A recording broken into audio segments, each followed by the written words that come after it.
Good evening, listeners. I'm starting this podcast over. I'm so grateful we are redoing this because I started the intro and then I said the correct character, but I said the wrong scene. And so Cameron Rhodes, who's on with me right now, was kind enough to correct me. I feel very embarrassed about this, but it's good I caught it now and not later. He does play Farmer Maggot in Lord of the Rings, but I had the wrong scene he was in, and that was someone else who he happens to look a little bit like now as an older man, which is why I confused him. But he's actually, if you guys remember the scene with Farmer Maggot, it's when one of the Black Riders in Lord of the Rings comes up in the Fellowship of the Ring and is asking in that really dark, creepy voice where Baggins is in the Shire. And so his character basically, he has a dog in front of him, he's terrified, and he just goes, he points and he says, I that way, go, you know. And that was his line in the film. And all that to say is because of the 25th anniversary of the Fellowship of the Ring, as you guys know, I've been kind of just doing some fun little Tolkien interviews and having people come on. But Cameron has actually gone on to do a lot of things. He's done theater, he's done audio, he's done TV, he's done movies. He's in a movie now, which he can't talk about, which he says is a big movie, so I'll trust him on that one. And then he's also in several TV shows, some of which might be renewed for another season, which would be exciting. So Cameron, thank you for redoing this with me, and my apologies on messing up your scene. No problem. That's absolutely fine, and it's great to talk to you. Great to be here. And look, Lord of the Rings was 25 years ago, which is a number of years, and people do change. And 25 years ago, as I said, I had red hair, although I had a wig identical to my hair as Farmer Maggot, and now I have white hair. So I do look a bit more like that other actor who had white hair 25 years ago. But I feel silly because I should have pieced together, okay, it's 25 years later. Would this man look as well as he does? I just thought you aged well. That's really what that means. I look as if I look exactly the same. Well, thank you, I suppose. Yeah. So tell me, I want to start just before we start, for people who would like to see more of your work or just like, oh, wow, I would like to look into those different things. Can you mention the one that you just told me that is on a US channel that someone yes, should that's watch? right. So one, well, there's a couple of things, although one has temporarily disappeared. But yes, so the one that I know is definitely playing in the US at the moment is called The Brokenwood Mysteries, which are murder mysteries in a small town called Brokenwood, which is in New Zealand, set in New Zealand. And it's on Acorn, which is a streaming platform. Acorn. Yes. There is 12 seasons of it, and we're just about to do season 13. I play a character, Dr. Plummer, who's the town psychiatrist, and I sometimes get involved in helping to solve the murders. It's a very popular show, all shot in New Zealand, and they're sort of interesting characters. So that's something that I know, and I know the Brokenwood Mysteries are playing in the United States because there are some Facebook fan pages, and people write reviews of the episodes, and they're usually nice reviews of the show. How do you like playing a psychiatrist? Is that different for you? Like, is that your personality really. in general, that you would examine people? Yeah, I mean, I suppose in some ways being an actor is a little bit like that. You are watching human behavior, you're playing different types of people and analyzing. So it's not that dissimilar in a way from being an actor. Yeah, it's fun. It's good fun. Oh. How do you know if you're growing? You know how, like, with a psychiatrist, if you go to, like, I go to one, and there's always an assessment, right? They're trying to see how you're growing in whatever it is you're struggling with. So for you, as an actor, how do you gauge if you're growing in your skills? Like, does someone have to tell you that? That's a good question. It's a very good question, actually. Well, I suppose you get feedback. You can get feedback from people. If you're doing a play, I've done a lot of plays. You get there's more time for feedback, say from the director, often in television or film, there's not a lot of time, or you may not get a lot of feedback, if any. It's a little bit like self-assessment, I suppose. And I've got better at that now by watching myself. You can't watch yourself if you're in a play, unless they film it. But the the life of an actor nowadays is a lot of self-test auditions. I mean, COVID changed this. We used to go into audition rooms, and you'd audition for a casting person who would, say, for television or film or a commercial, and they'd film it. Pretty much 90%, if not more, are now self-tape. So you're recording yourself either on your phone or in a studio, and you send it off online. But I often keep my self-tapes. I do keep them, and I sometimes watch them back. I mean, I watch them back initially, but then I might watch them back months later or even years later. Not obsessively, but and it's quite a useful exercise that somebody suggested. You turn the sound off and watch it and say, do I believe it? What do I think of my acting? And I found some recently on an old disc drive from a few years ago, and I go, oh, no, I think I've got better. I can see that I've improved. I'd hope so, yeah. I Like think, improved in the sense of facially talking about, like someone wouldn't have to hear you to see that you're expressing a specific emotion kind of thing, or yes, I think so. And also, it's perhaps believability. Am I believable? Also, this is a great thing about acting. I would hope that we get better as actors. I mean, I want to keep acting as long as I can keep saying my lines. I know that you don't necessarily have to remember them. Some famous actors have an earpiece, or they get them fed. I don't hope I get to that stage, but um, I think the more life experience you have and the more things you do can help your acting get more multidimensional and more interesting. So that's a good thing. Yeah. what do you think's the biggest thing you've seen change in your acting or grow that you're like, I'm proud of this. This is good. Oh, sure. Um, in terms of screen acting, um, I think in about the last 10 years. So as I've got a bit older, have had more perhaps opportunities on screen, but more comfortable in myself and more comfortable in front of the camera, because being on stage and being on a film set are really very different. Yeah. Because I've probably done over 100 plays, productions over the years, you have an audience who gives you feedback. You can hear them shuffling or laughing. Obviously, it's a comedy. On a film set, nobody's an audience. I mean, the director potentially is, but the director might be in a different room behind a monitor. The crew aren't your audience. The crew are doing all their jobs, the lighting, makeup, props, things like Mm. that. So you're not performing for the crew, and you're not performing for the other actor. You're not performing for the camera. So there's no feedback. There's only the connection you have with the other people in the scene, I suppose. Yeah. So sometimes you just think, is it good? I mean, you don't know, got no idea. And also, as an actor, you don't really have any control over what's being used, because the director, producer, editor will choose the takes they want. Sometimes you may not even be in the film at all. They might cut you out. So it's like you don't have any, which has happened once, unfortunately, to me. But and so I suppose I've got much more used to being in that environment and being more grounded in that environment. Um, I won't say being more relaxed, because sometimes characters aren't relaxed, and relax isn't quite the right word. I suppose more being in tune with it and be able to connect to the situation. In fact, I really enjoy it now. In fact, I love it. I love being on a film set, or love being on a TV set.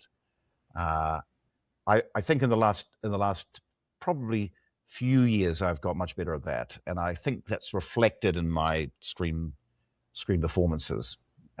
When I watch myself back, I've got used to that now. I can see that I'm more at home in that medium. Yeah.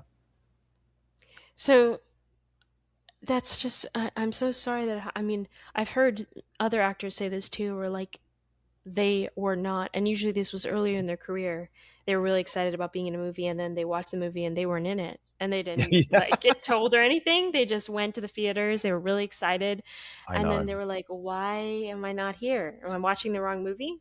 So can I I ask you, how did that feel? when that Terrible. I mean, happened to you.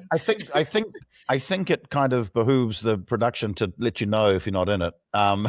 It would be polite Yeah. to say, hey, or you might be in the extended cut. I don't know. They used to do extended cuts, didn't they? And I know that in the Lord of the Rings, a lot of people are in the extended versions, but they're not Oh, in the those are the only real ones, really. the studio version. And I was thrilled that I was in Lord of the Rings because I was only one scene. You go, well, is my scene still there? But this other movie, small budget movie, and I am luckily in the small budget movie I was in, New Zealand film.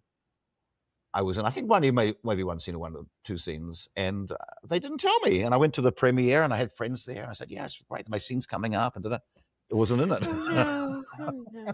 I know, oh dear. And the director apologizes. Oh no, it was nothing to do with you. We just needed to cut the time down. But I think it's good if people tell you beforehand. Yeah, if you're not in it Well, anymore.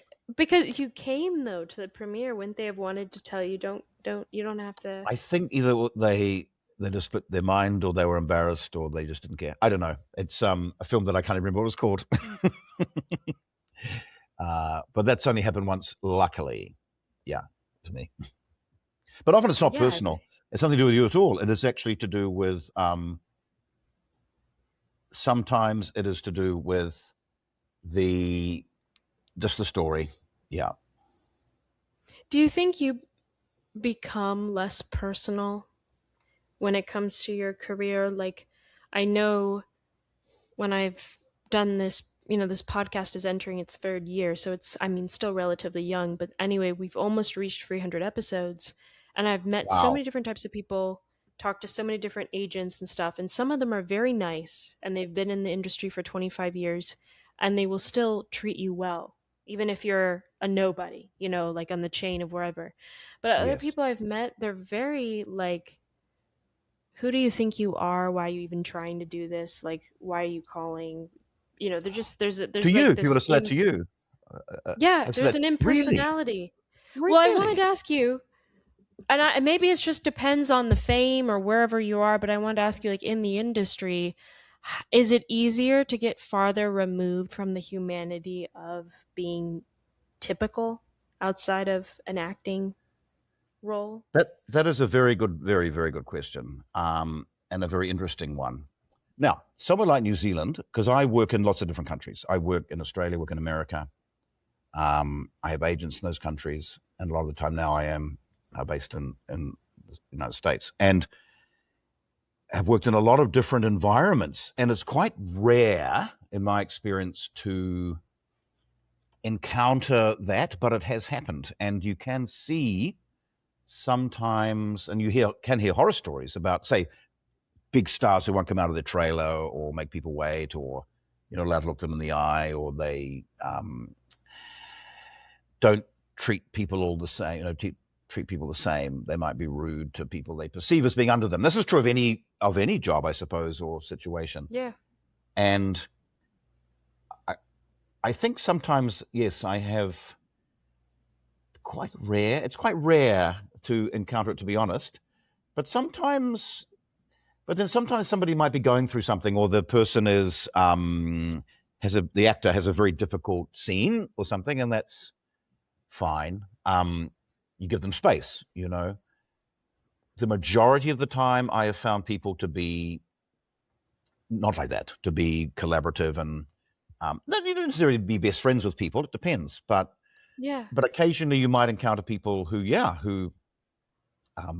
whatever reason aren't particularly friendly, or worse, are behaving. You go, oh, they're behaving badly, but there'll be an explanation for it. There'll be some reason this person Well, is I've behaving like wondered that. too because you're right that like the higher up someone is in a job, they have that temptation to look down on other people, but at the same time, an actor is so unique though because they don't have a private life so many times at a certain point.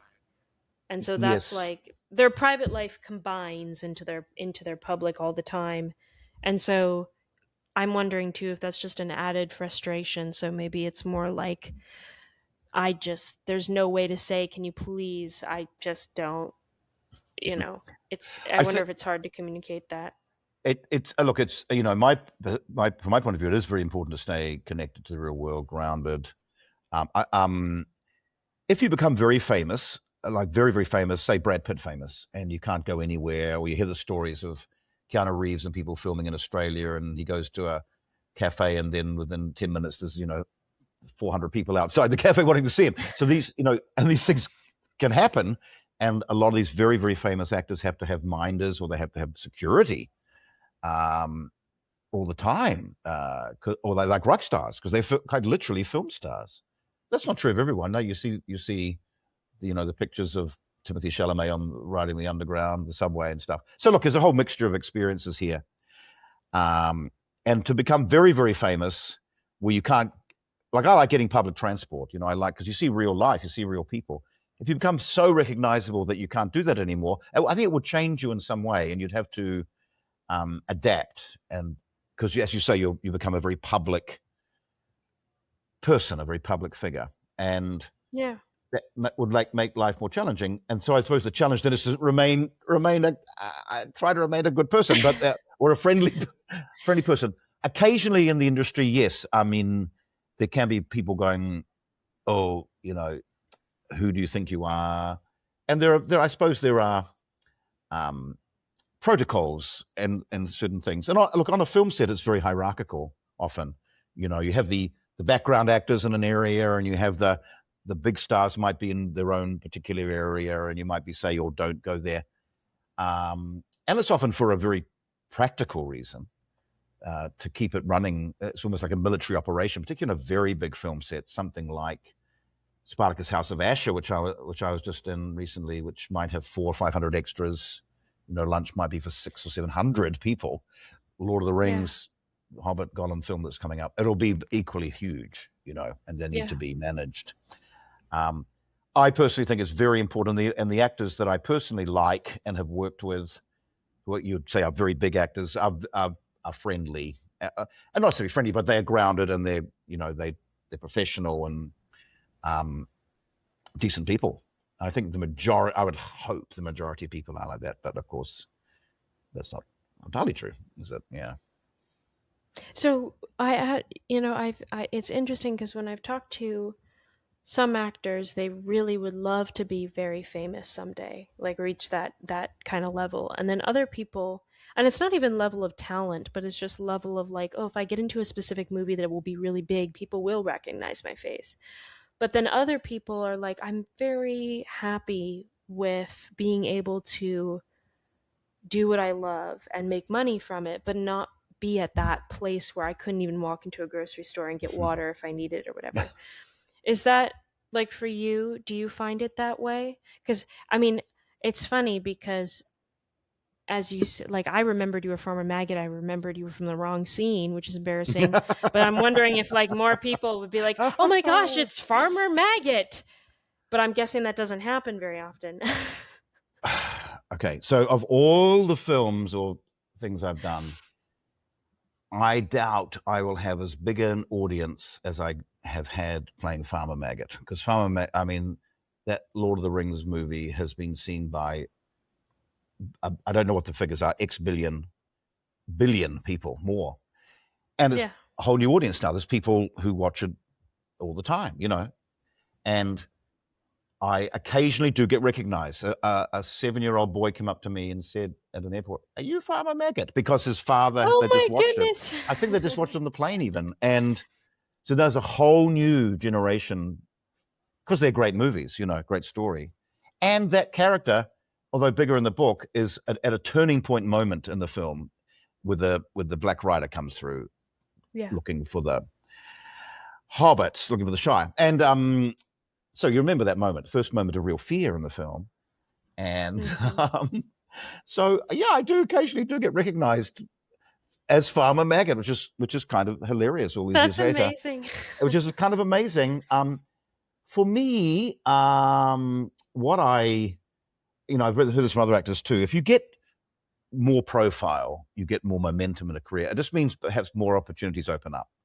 You get maybe offered better auditions, or even offered roles, and that I could see that as a great advantage of just building a career. I think for me, it depends what I'm doing, and have I just been in something like, for example, the Brokenwood Mysteries. I might go out to the mall if I'm in New Zealand, and people might come up to me and they go, "Oh, you know, I'm from that part of New Zealand where it's filmed or something," and they recognize me, but they usually come up and just say, "Oh, I really enjoyed it." They're not, and they're not hasting me, and I go, "Oh, that's nice. There's a recognition."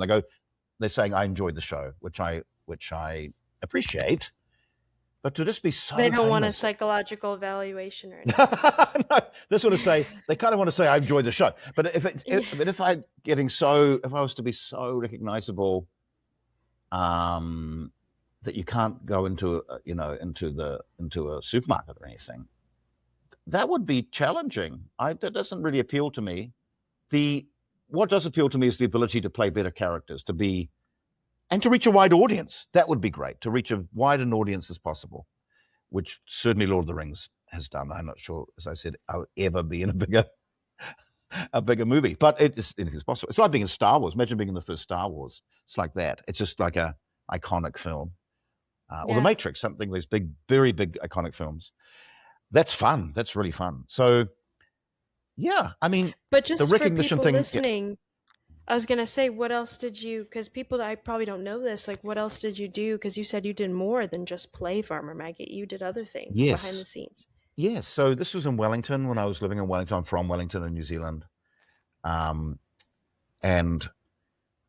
I heard this rumored, and we're hearing rumored that this Hobbit film or Lord of the Rings film was happening. We didn't quite know what it meant, and then I was called in to do some kind of behind the scenes with a group of actors. We kind of workshopped the scripts. We recorded the scripts like a radio play for Peter Jackson and Fran Walsh and Philippa Boyens, and helped develop it. Just kind of read lots of characters, and then they went off famously to Hollywood to shop it around, and it happened, and they it turned into 3 films. Originally, it was going to be 2 films, and they didn't know if it was going to be a success, and of course, that was a huge success. And I had auditioned for lots of roles, didn't get anything. I think I auditioned for dwarves, things, different things, and I was doing some on-set reading, often where you read. This was later actually did on-set reading, where if they can't get all the actors together, mainly for pickup shots, they would hire an actor to read the off lines for different actors. And I did that with Orlando Bloom and various other people, and you'd be there just feeding the lines in. It's a great experience, because it's quite a lot of responsibility. You have to be really helping that actor out, and it's quite exciting and a lot of fun. But earlier I didn't get anything, and then I got the call saying, "Oh, there's a featured extra role. You may not have any lines, but you're going to be frightened Hobbit, scared Hobbit." And it was a pickup shot because they'd kind of essentially done all the main shooting of the first movie. And I thought I'd missed out. And they said, I was having my wig fitting and feet, because I had Hobbit feet, which are big flippers and everything, and amazing detail in the costume and wigs and everything. And somebody said, an AD or somebody said, an assistant said, "Oh, look, you might get a line. You might get a line. So just be prepared on the day. You might have a line." I thought, okay. And then I did get a line, and they had a dialect coach, and I worked with them. The famous line that I have, "There's no Bagginses around here. They're all up in Hobbit," and that way. And it was still Frightened Hobbit, I think. And then on close to the day, I got the script, and it's all very secret and everything, and it was Farmer Maggot. So they decided, Peter Jackson and his team had decided clearly that I would be that character, Farmer Maggot. And Farmer Maggot appears earlier, chasing them in the movie, and then you see that had been pre-shot, and then it's me in that scene, which was a pickup shot. So they did it quite close to the film being released, and they built this whole set and everything just for that scene. And I had the dog, as a famous dog which died years ago, Hercules. The dog was trained dog, had been in a lot of commercials and other movies and things. So the dog trainer, the Black Riders coming through, and I had to be very scared of a piece of tape, orange tape, on a by the camera, because of the angle. They couldn't have a real Black Rider there. They did a reverse shot of the Black Rider, I think. But so I had to be very scared of a piece of tape, and this is quite typical of a lot of movies. Especially nowadays when they do a lot of CGI and green screen. blue screen. But I mean, Chopping the you wood. must have been like, this is amazing. All this just for me, for one scene I get to do. I absolutely felt that. And I'm not sure how many takes. It was about 11 takes, I think. And I was feeling I wasn't getting it. And I was thinking, this is one of the biggest moments of my life and I'm not getting it. And they're going to recast or it'll be someone else. And then something clicked into place. And I remember this. And I started shaking and I was genuinely afraid. Like something else took over. And I kept shaking for about half an hour afterwards. And Peter Jackson called out and said, that was perfect. And then the boom operator, a guy called Corin, who I've known for years, said to me, Peter said it was perfect. Like that was a good thing. And then we walked back to the trailer or the makeup where Peter Jackson was very chatty and happy. He got what he wanted, which was he said to me, I want it to be very real. It has to be very real. And that's, and that's how it's acting. But you're there and I'm chopping wood. There's a dog I don't know. And there's a set and there's a piece of tape. And something took over and that's in the movie. And I'm very proud of that. But I didn't even know if I was still going to be in the movie. And then one of the producers, a young guy who was close to my age, American guy, said, hey, you're in the movie. I saw him on the street or something. He said, you're in the movie. I said, wow. And I remember seeing it at the screening, and it was exciting to be in that film, which is there today. Still there. Yeah. No, but that's also so special. I mean, you'll always remember that. That's just like a very fond memory. It is, and very grateful. So it was not even half a day. I mean, it was a few hours filming in reality, but a very iconic movie. And to be a character, so Farmer Maggot is an iconic character in the book, and he only really appears in a very small part, but it's great. So I was upgraded from Scared Hobbit to Farmer Maggot. Yeah. Well, so I did want to ask you too, though, because it's funny because when I was looking at the resume you've done Shakespeare, right? I've done a lot of Shakespeare. A lot. Yeah. Do you love Shakespeare? Do you really enjoy that? Because I feel like that's a whole different. It's still acting, but it's a whole new way.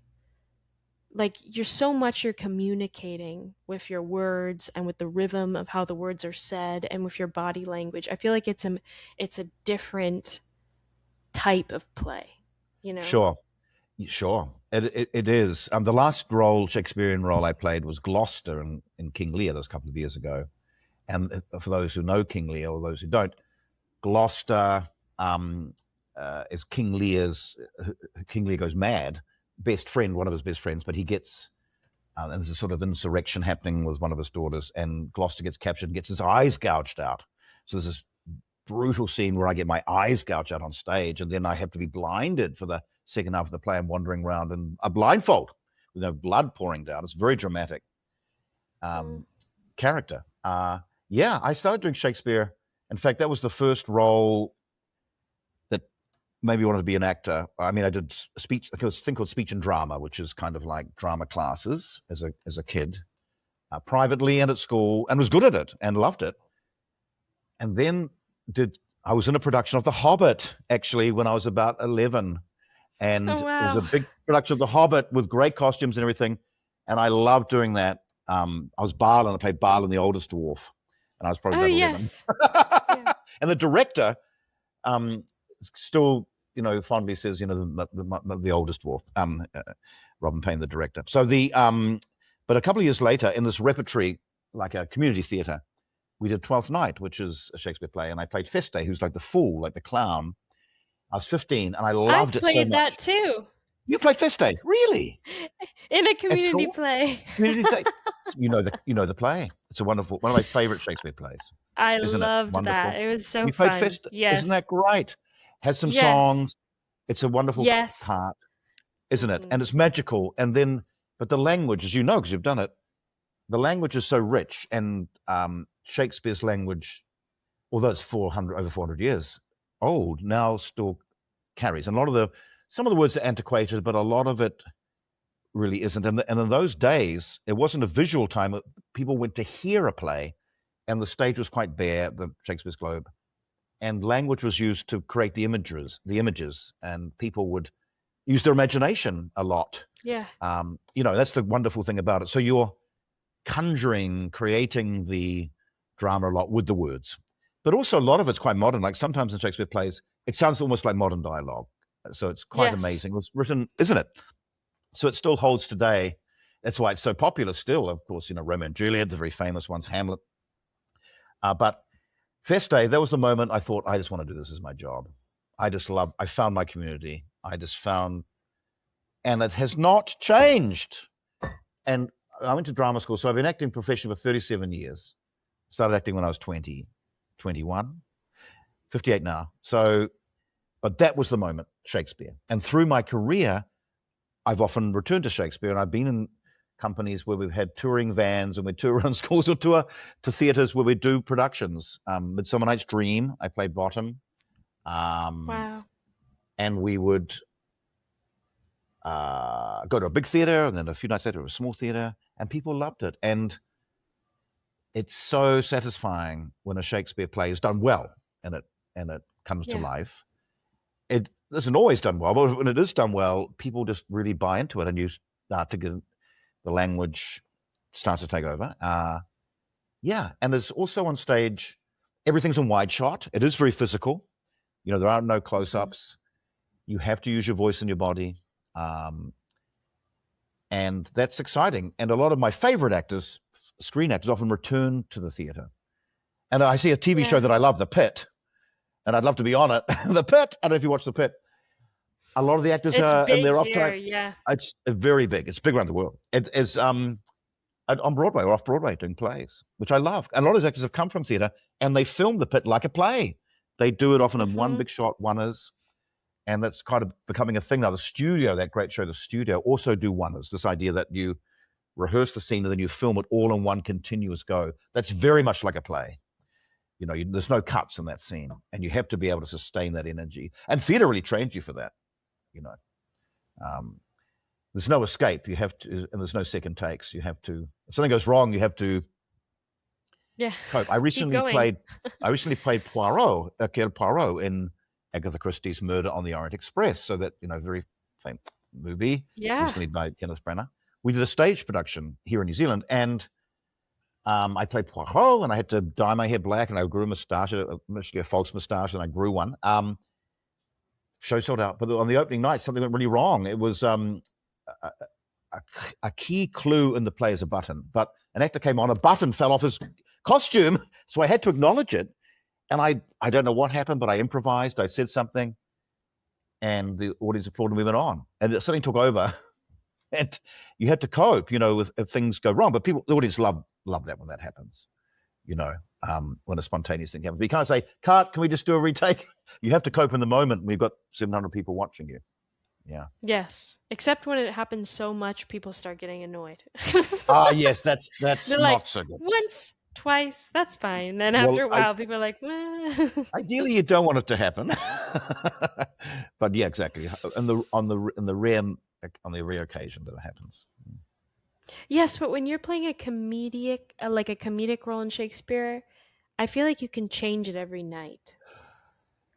Yes, and I love that idea, and I think that we don't. Maybe that was just, and I'm not an actor, but when I got to do it, we did 8 shows in our community, and I would feel the audience, and some would be very rigid, and so I was like, okay, I can't walk up to this man and ruffle his hair.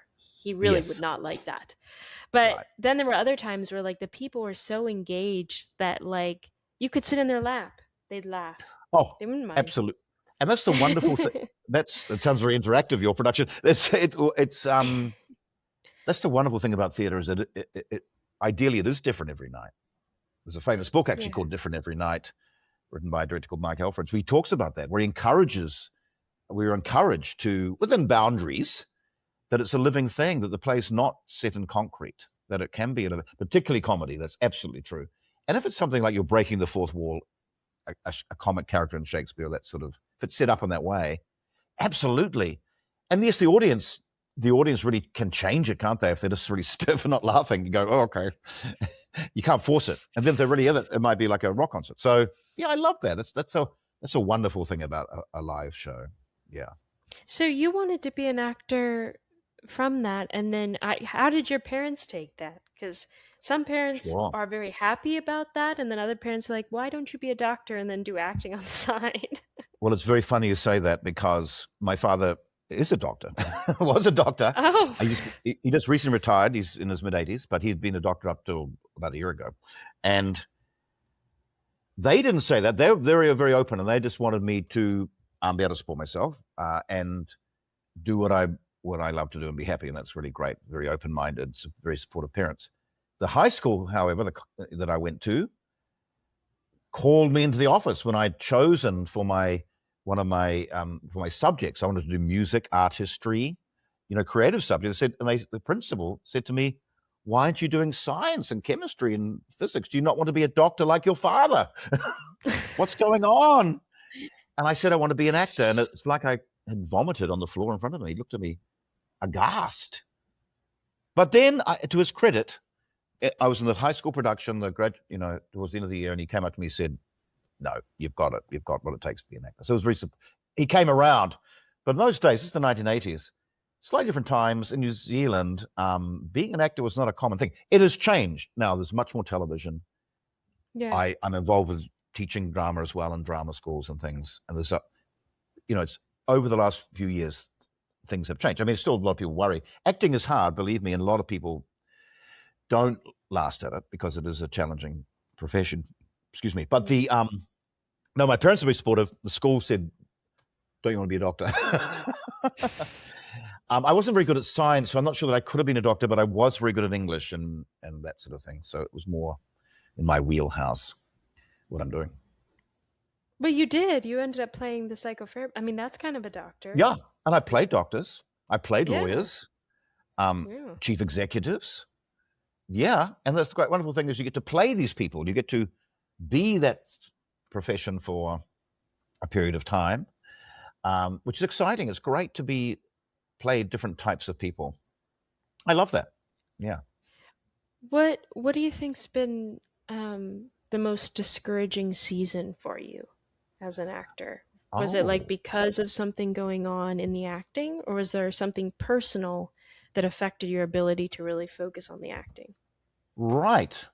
Okay. So this is going to sound strange, but I've got my resume here. The reason I've got that is because I got to go, and you can see, I'm just showing you on the picture here, I've got a lot of credits here, particularly theatre. Yes. Now, I'm not doing this to go, "Oh, I'm so great." I'm going just to remember what I did. But I'm just trying to think when there was some slightly bleaker times. Yeah, it is up and down. It is a roller coaster of a sort of a life. And when I initially started out of the gate, out of drama school, I went straight into theatre work. And there were theatre companies where you could be hired for a year. I was hired for 2 years straight doing play after play in those Wow. days. This is probably a global thing where you could be in a company. I don't know where in the world these companies exist, and they may do, but you'd be hired as a sort of junior actor and you'd be doing a play in the day and rehearsing one at night. And I sing also, so I did musicals. And I've sung opera, so I sang in the opera chorus for Barbara Seville and Turandot and things, and was continuously in work. This is coming back to me now. From the age of about 20 to 24, 4 years straight. And then I think I burned out, where um, it was too much. Like I just acted. And then mid-20s, I went overseas. Went to the UK and Europe and went on tour. My sister said, "Come." And we went, and I lived in England for a year and didn't do any acting at all. I worked in hospitality. That's where I learned how to be a really great waiter and barman. But I went to see a lot of plays. Didn't act for a year. And that's the only year I've not acted. It wasn't even Really, years. just one? I think it was Wow. 9 months. I think it was only 9. It was 9 months. And then I got called back to New Zealand to do an Irish play, The Cripple of Inishmaan, it's called. And I went to Ireland and toured around and observed people and on a bus tour, then came back. And then I didn't leave the country for 10 years. I didn't go to the Northern Hemisphere for 10 years. I just worked again. And then Wow. and then there have been times where you're out of work, but and a lot of actors are out of work a lot, and I'm not skiting here, but because I can do a variety of things, but those times often I've gone and taught. But there have been times where I've had to go back to hospitality. The good thing about that is you get to observe lots of people and see people in different situations. Probably that initial, after about 4 years of working flat out in my mid-20s. And then there's occasional moments where there hasn't been anything. That luckily hasn't lasted long. And because I also I've directed plays, there's times where I have had to be versatile, teach, direct, coach people. At times. In fact, I do voice coaching, and recently I coached a group of priests, I suppose, but they're Anglican, Church of England is in New Zealand, at their seminary, they're training, in voice, how to use their voice more. Oh, wow. And that was great. And they were from all ranges of life. So this is not Catholic. So these are men and women. They call them priests, but they are, and they responded really, really well, but they're from whole different backgrounds. And because in a sense, they're kind of performing. And, you've got your congregation and using your voice. And I suppose a lot of Western theatre started in that way, started in a sort of ritualistic way, like a church. Yeah, for example. So there are times still when there are gaps. And that's when other skills come to play that I need to do, like coaching or teaching, directing. In terms of acting, yeah, it's very rare to be in shows that aren't a good experience. There's been probably a handful that I haven't enjoyed. It's quite rare for whatever reason. We did a show in the touring Shakespeare, which didn't do well, which for some reason people didn't come to, got bad reviews. And that was bleak. There was a bleak moment. The company stopped after that time. And there was a moment, and that may have been like 20 years ago. It was around just after the Lord of the Rings time. And I went, I think I might want to stop now. I think I want to stop. This is too hard. And it was maybe a month off. And then I went into a bar, and there was a director and said, do you want to be the player king in Hamlet? I said, yes. And then I said, okay. And I was back on the horse again. Yeah. Well, and so, I mean, I find that so interesting too, like you're teaching individuals who will lead religious services how to speak well, because I think here's something, I'm going to say something, I don't know, it's my opinion. In America, it's very hard to find, first of all, I mean, I'm a Christian, so I want a biblical church. But it's another thing if your pastor is really bad at preaching. And what I mean by this is his heart is really in it, but he can't for the life of him convey his points in a way that stirs the heart, or like, let me think about this more. Like, it's in America right now, especially, I think it's just, we've gotten to such a point where the preaching is so relaxed. Like, it almost feels like you're just sitting down and you're having a little circle, and like maybe everyone's meeting up for like a barbecue. Like, it gets down to that level sometimes. And I've always been so blessed and stirred by the heart to like action and to think more deeply on something when someone has spoken well, because they're like, it's not only speaking truth, but it's a choreographed, it's like a dance they're doing. But it's like, oh wow, there's like story, there's anecdote, and then there's a point here, and it just flows. And then by the time you finish, you've realized, wow, that hour I've been listening, I just listened to someone speak beautifully. Like, it wasn't, but I feel like that's a dying art in the religious here in America. I mean, I don't know, I'm just saying that it is less desired to be a pastor who knows how to speak well as it is to just be a pastor. That's very interesting, and that could also apply to a lot of things, actually. Public speaking, and you're talking about oratory, and yeah, I remember as a child going to church, the Church of England, Anglican. I'm not quite sure the equivalent is in America, but there is a version of it in America. Episcopalian maybe, and it's quite traditional. Likewise, where there would be, and at one point I almost became a minister, where I used to go to the church a lot. That's where I learned to sing in the church choir. And there's one moment Oh, wow. with the minister, and call the ministers or pastor, handed me a flyer about applying to train to be one. And I played a lot of ministers in my life. Theatre took over at that time, but I used to go a lot. And I agree with you. Sometimes it'd be a very inspiring, very heartfelt, as you say, person preaching or bringing the stories to life or inspiring you in the church, and the other people flat. That could be like school teachers or university lecturers or politicians, people in the public eye. And we all know a great speaker when we hear a great speaker. It stirs us, doesn't it? Some people are just absolute naturals, and then others need coaching. And this is a job that I've done. I've coached people, and I have helped people in this way. And it's often just a few skills of turning a light on. It has to be a desire. And I had one client who was an environmental lecturer, and he has, people were not engaging. And then I just did some coaching with him, and then they were applauding. He said that people were applauding his lectures because I just helped him turn on a switch, I suppose, with a few basic skills, like voice skills, like in the theater or on screen acting, how to use your voice and project. But it's also, I suppose that's true, it's connecting to what's your heart and passion to bring that to life and communicate it to an audience.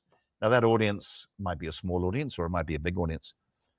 You're right. I think in this day and age where so much now is technology and short attention spans, we can do everything on our phone. It is getting, I agree, it is getting lost, that art. And also the desire, because people want to be, this is true of acting too. A lot of the time people now have have subtitles when they're watching stuff, particularly on TV, because a trend now is to not use your voice very much, sort of mumble, which is, I don't like that. It's not good. I hate that. I'm like, what did he say? I know. And I remember I got interviewed on a radio show because there were some complaints about different versions of Oppenheimer. Oppenheimer's the name of the film, the Christopher Nolan film, that some people were struggling to hear the dialogue. Now, it depends also on the cinema or the television you have. A lot of televisions now, the screens are really great, but the speakers aren't great. And it sort of changed a little bit. And other people having no problems. But it was not the problem with Oppenheimer or the actors. It sometimes is the technology it's being viewed on.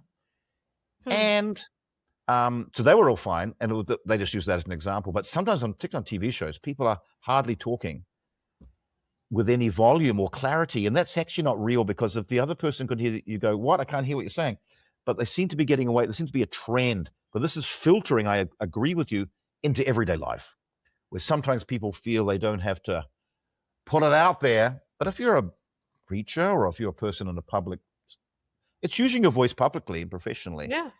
If you're the mayor, can be any context.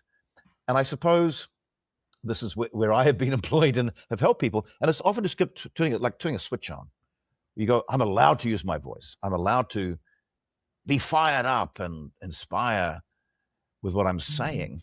And that's great when that happens, and not so great when it doesn't. I agree. Yeah, and like you said, I mean, and also being able to know when to speak softly, when to raise your, if you're yelling at people, that's not as inspiring either. That's the other thing, just yelling. Yeah, light and shade.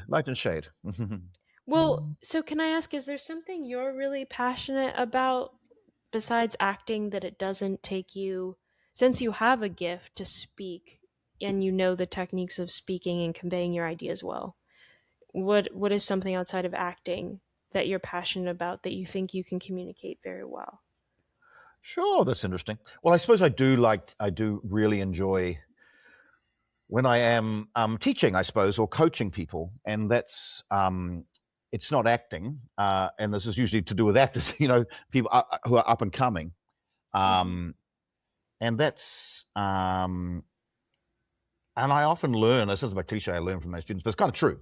You see different people, and And there's a theory that you can't really teach acting, and I'm not sure if that's true or not, but you can see the talent and create an environment where people feel free and they can learn and be inspiring. Because we've all had great teachers in our lives, who we can remember who have really helped us. So, and what's very heartening is that down the line, I might catch up with someone I did some teaching with, 10 years ago and say, hey, I really love that class, or I'm still going, or, and often I stay in touch with some of my students around the world and catch up with them. And so I don't do that full time, but occasionally I'll go in and run a class or be involved in the class. Often run a voice class with actors and also acting classes, both for theatre and for camera.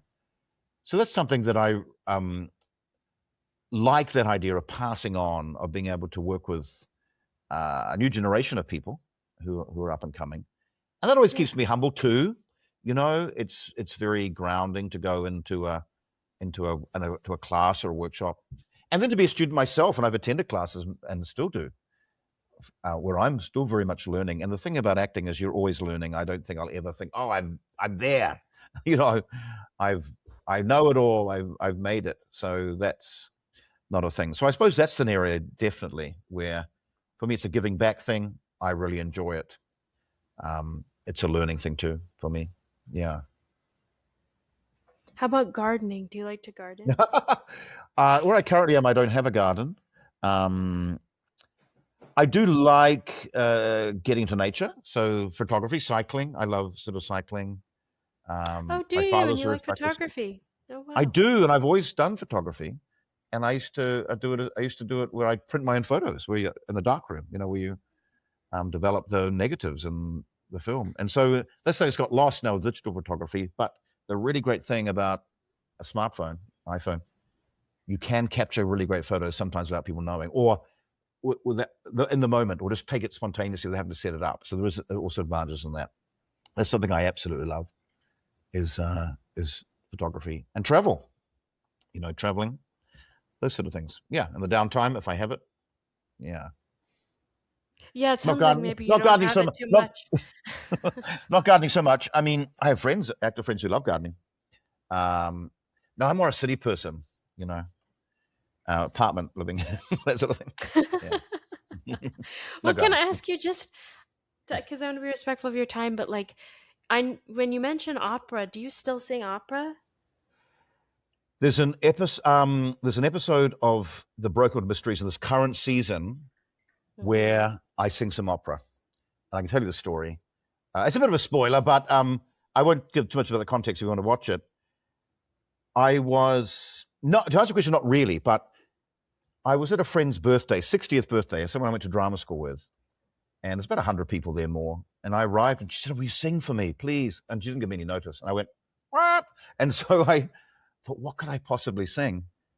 Yeah. But I was in a play a few years ago about Maria Callas, the famous soprano. Oh, yes. Called Masterclass, which she also taught. And in this play, it's set in New York, where she's running a masterclass with actors, with singers, opera singers. And I played a tenor. I'm not a tenor, I'm a baritone. So I sang an aria, Racconti d'Armonia from Tosca in the play, took it down a few notes.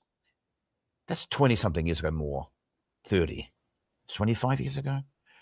I still remembered the music, but I didn't remember the lyrics. So I went quickly to a room and found the lyrics on my phone. And she said, they're all waiting for you. So I went out there and did it unaccompanied, and it went really well. The producer and writer of Brokenwood Mysteries was there, and he said to me, I'm putting that into an episode of the show. Okay, so please, can you do a little sample? Oh, I'll do a little sample in a sec. What I did in the show was not that aria. I did, and I'll do a little bit of Racconti d'Armonia, but of Nessun Dorma, the famous one, the famous Nessun Dorma, because he wanted a more famous aria, where I'm singing to someone in the show, and I did it again unaccompanied. I can just see if I can just do the first bit. Let